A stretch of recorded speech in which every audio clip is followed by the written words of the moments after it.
Hello there, I'm Tonton and you're tuning into 7 Edition. Let's take a look at tonight's top stories. History syllabus in schools to be revised. Government hopeful for third national car prototype to be unveiled next year. And Qatar to withdraw from OPEC.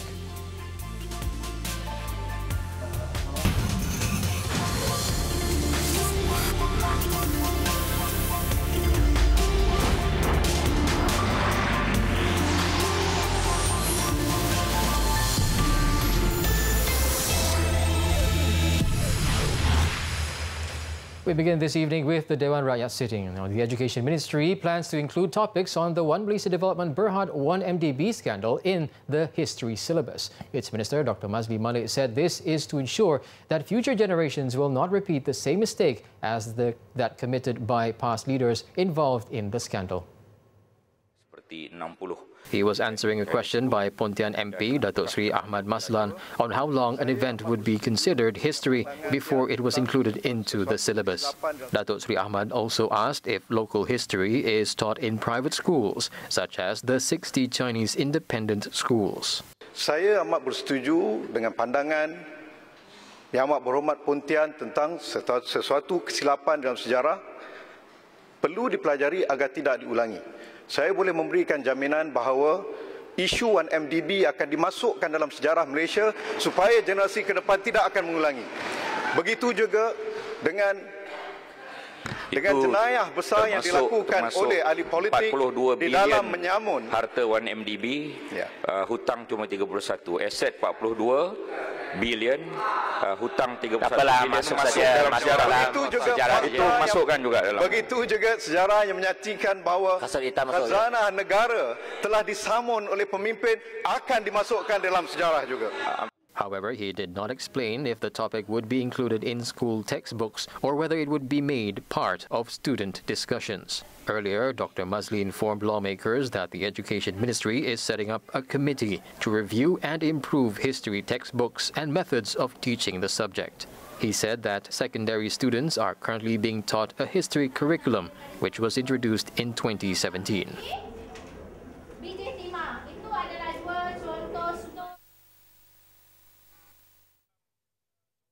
Meanwhile, Deputy Home Minister Datuk Muhammad Aziz Jaman told Parliament today that police have seized a total of 124,390 amphetamine pills, or pil kuda, worth 1.24 million ringgit in Kelantan between January and September this year. He said he welcomes and hopes for cooperation from the people to help combat drug problems at the local level. The minister added that the National Anti-Drugs Agency appreciates any information provided by the public, whether from village heads or non-governmental organizations, to eradicate drug trafficking and abuse. Prime Minister Tun Dr. Mahathir Mohamad today reminded members of the administration that political power was bestowed upon them to perform their duties, not for their self-benefit. Speaking at a monthly assembly with staff members of the Prime Minister's department in Putrajaya, he said that if power was abused, the country would not progress and society would be beset by moral decline. The Premier said he wants members of the administration to understand that the purpose of establishing a government is to ensure that Malaysia becomes more progressive. He said although the benefits of exercising power judiciously will not be immediately seen, the results will eventually emerge and be enjoyed by the rakyat, including members of the administration. Sebab itu kita perlu berhati-hati apabila kita melaksanakan sesuatu mengikut kuasa yang diberi kepada kita. Kalau kita sedar atau berasa was-was bahawa kuasa itu mungkin akan menyebabkan sesuatu yang tidak baik bagi negara kita, adalah lebih baik kita tidak laksanakan kuasa itu. Adalah lebih baik kita runding dan mendapat nasihat tentang bagaimana kuasa itu nak didirikan. Tun Dr. Mahathir added that peace and harmony in Malaysia will be achieved through good governance, without corruption and events intentionally held to stir chaos and racial animosity.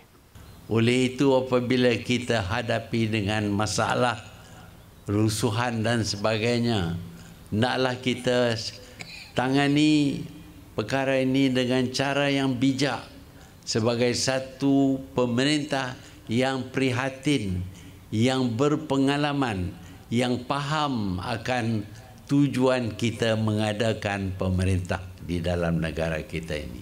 Also present at the assembly were Deputy Prime Minister Datuk Seri Dr. Wan Azizah Wan Ismail, ministers in the Prime Minister's department, as well as their deputies. The Premier also expressed his hope to reduce the wealth gap between the urban and rural communities through existing government policies. Tun Dr. Mahathir said if left unchecked, this wealth gap may lead to disharmony among the people in the country. Bukanlah niat kita untuk menghalang perkembangan di bandar-bandar, kekayaan di bandar-bandar. Tetapi kalau jarak antara yang kaya dengan yang miskin itu terlalu jauh, maka akan timbullah perasaan iri hati dan benci, dan akhirnya ini akan menyebabkan negara kita menghadapi permusuhan antara bandar dengan luar bandar, antara miskin dengan kaya, bahkan antara satu kaum dengan kaum yang lain. Ini perlu kita elak, dan tugas untuk menentukan perkara yang semacam ini tidak terjadi, tidak menjadi lebih buruk, ini adalah tanggungjawab kita. He also hopes to see all Malaysians enjoy wealth and freedom in the country under a caring administration. Datuk Seri Dr. Wan Azizah Wan Ismail said today that the government is committed to ensuring that women can enjoy their human rights and fundamental freedom. According to the Deputy Prime Minister, in realizing this commitment, the government is working towards formulating a gender equality bill as an investment for the country at several levels. It is therefore vital for all parties to recognize and respect the contribution of women in all domains: economy, education, politics, sports, health and culture, amongst others.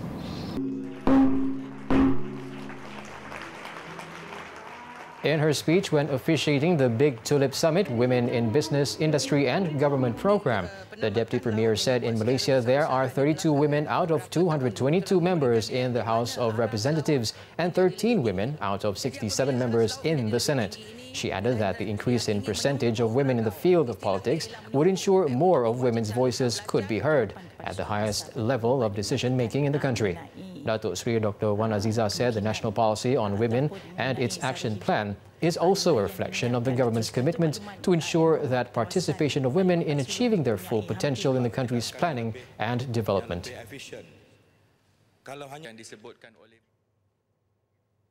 In a bid to curb cyber attacks, a national cyber security policy will be introduced in the first quarter of next year. Communications and Multimedia Minister Gobind Singh Dio said the policy aims to curb cyber attacks from within and outside the country, as well as to protect personal information of internet users. Speaking to the media after opening the National Cyber Security Strategy Development Seminar in Kuala Lumpur today, Gobind said the policy is being drafted by the ministry and is expected to be announced in March next year. I think a lot of people, even in this room, do not understand the complexities of what you call cybersecurity and cyber threats. Even as we speak now, we all hear about it. We know cyber threat. What do you mean by cyber threat? How do you deal with it? How do you recognize that you are under attack? And if you are attacked, how do you deal with it? Who do you go to? What do you need to do? So these are the things that we need to think about. Because we are moving in a new era, we are moving very fast. Gobind added the policy will support our cybersecurity industry growth, which includes enhanced cybersecurity incident response and digital forensics with data analytic capabilities. The ministry was also in talks with several other ministries to amend or introduce new laws relating to cybercrime and cyberbullying.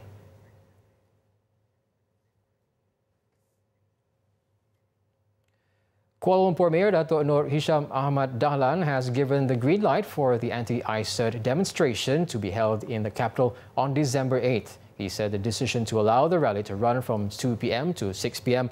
was made on the basis that it will be conducted peacefully. The rally against ISERD is being organized by Malay Muslim NGO Ummah together with another group, Sekretariat Kedaulatan Negara. Both PAS and UMNO have declared they would join the rally, as will members of the Malay rights group Perkasa. The organizers said the rally would now be one of celebration rather than protest after the government backtracked and said it would not ratify the Anti-Racial Discrimination Convention. Malaysia is one of only 14 countries in the world that have yet to ratify ISERD, along the likes of North Korea, Myanmar and South Sudan.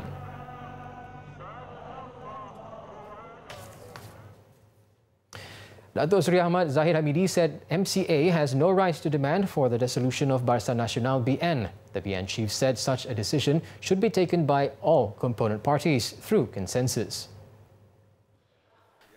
Datuk Seri Ahmad Zahid, who is also UMNO president, said although it was only a suggestion made by MCA, the party had no right to do so.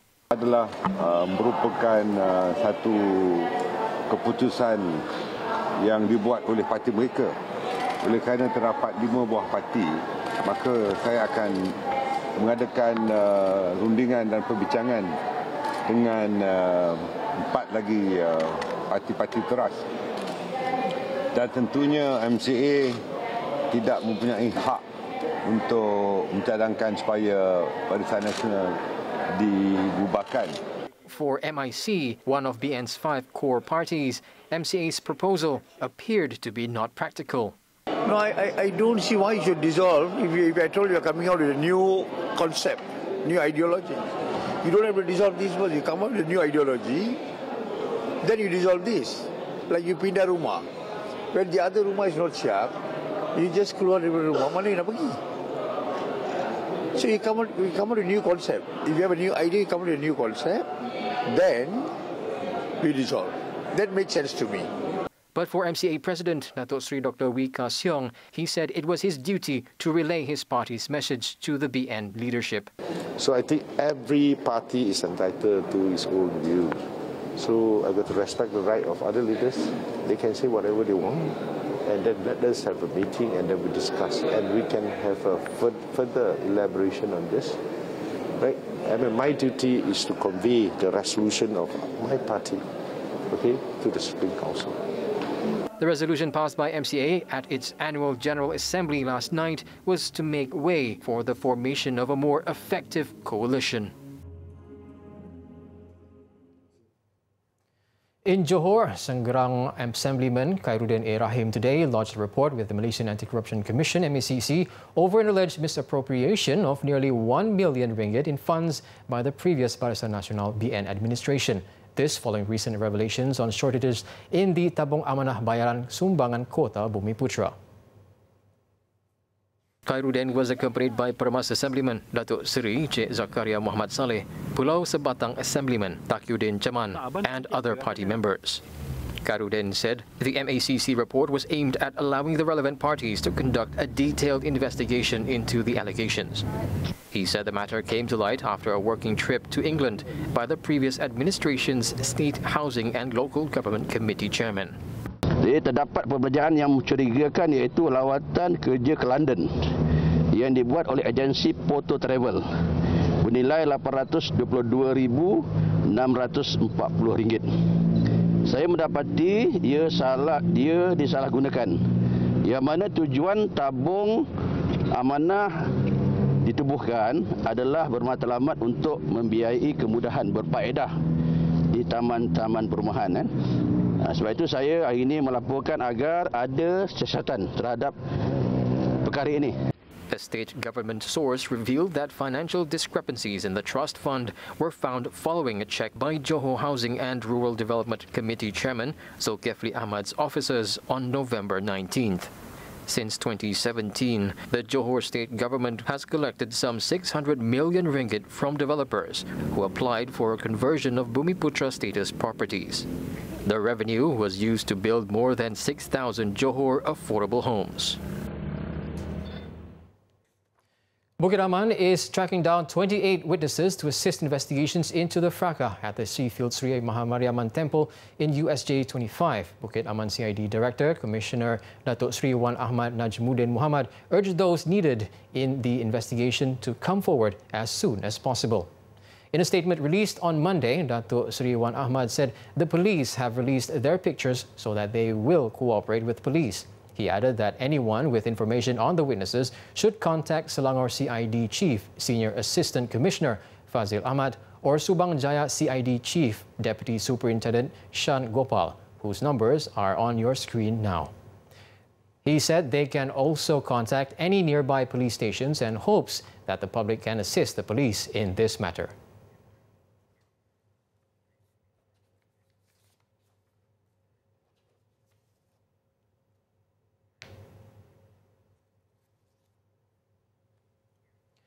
Meanwhile, 68 people have been arrested so far to facilitate investigations into the last Monday's riot at the Seafield Temple, up from 58 people last week. Inspector General of Police Tan Sri Muhammad Fuzi Harun said while a probe was underway into the incident, the current situation at the temple is under control. Tapi pada hari ini telah meningkat kepada 68. Jadi proses operasi ini masih berterusan pada ketika ini, dan pada ketika ini kita masih menempatkan anggota-anggota PGA, anggota FRU dan juga daripada polis daerah Subang Jaya untuk terus melaksanakan proses pemantauan agar sebarang perkara yang tidak diingini tidak berulang ataupun tidak berlaku lagi, insya-Allah. The IGP spoke to the media after presenting the Jasa Pahlawan Negara Medal to 414 police officers and personnel from the Sabah Police Contingent in Kota Kinabalu. He also advised the people to be responsible when spreading information through social media, including on the temple incident.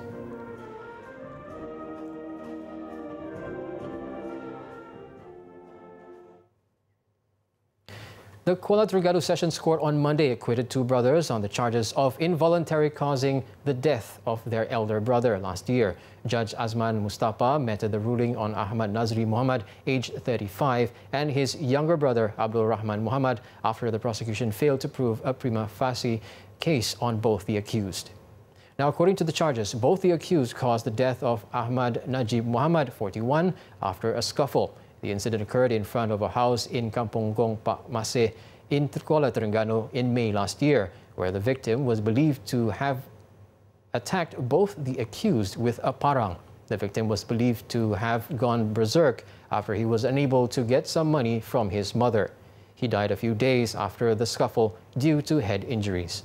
The judge in his ruling said the two accused were acting in self-defense when their elder brother attacked them.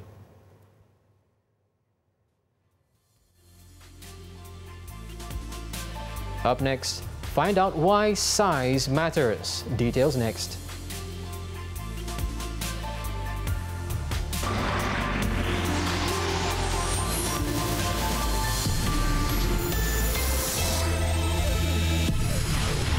Thank you for staying with us.